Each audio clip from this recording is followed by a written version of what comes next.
जय श्री कृष्ण दोस्तों, राधे राधे। ऋतु भक्ति चैनल में आप सबका स्वागत है। कार्तिक मास चल रहा है और इसी उपलक्ष्य में मैं आपको नित्यनेम की कहानी सुनाने जा रही हूँ। दो माँ बेटी थी, वे रोज़ाना नित्यनेम की कहानी कहा करती थी। उसकी बेटी ने कहा, माँ मैं भी नित्यनेम की कहानी कहूँगी। माँ ने कहा, बेटी तेरी कहानी ससुराल में कौन सुनेगा। उसने जिद की और नित्यनेम की कहानी कहने लगी। उसकी शादी हुई तो वह सबसे कहती कि मेरी कहानी सुन लो। सब कुछ ना कुछ बहाना बनाकर टाल देते थे। कोई कहानी नहीं सुनता था तो वे भूखी रहती। एक दिन पड़ोसन बोली कि मैं तेरी कहानी सुनूंगी।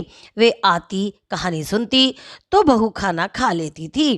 कई दिन नंद ने अपनी माँ से कहा कि माँ, भाभी पड़ोसन के कहने पर तो खाना खा लेती है और हम कहते हैं तो नहीं खाती। माँ ने कहा कि उसे मना कर देना। उसने कहा, अच्छा।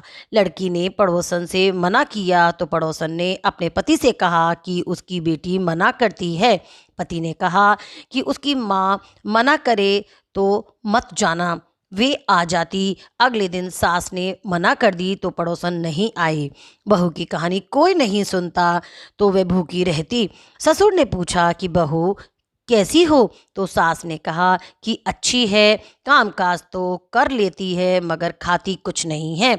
ससुर ने कहा कि बड़े घर की बेटी है, काम करने से थक जाती होगी, इससे काम मत कराया करो। लेकिन वे फिर भी खाना नहीं खाती। धर्मराज का आसन डोल उठा कि इस नगरी में कौन है जो भोजन नहीं करता, उसे बुलाओ।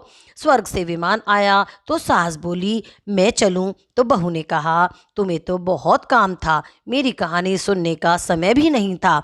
जिठानी ने कहा तो कहने लगी, तुम्हें तो मालिक का खाना बनाना है। नंद ने कहा तो कहने लगी कि गुड्डे गुड़िया खेलने से ही फुर्सत नहीं थी।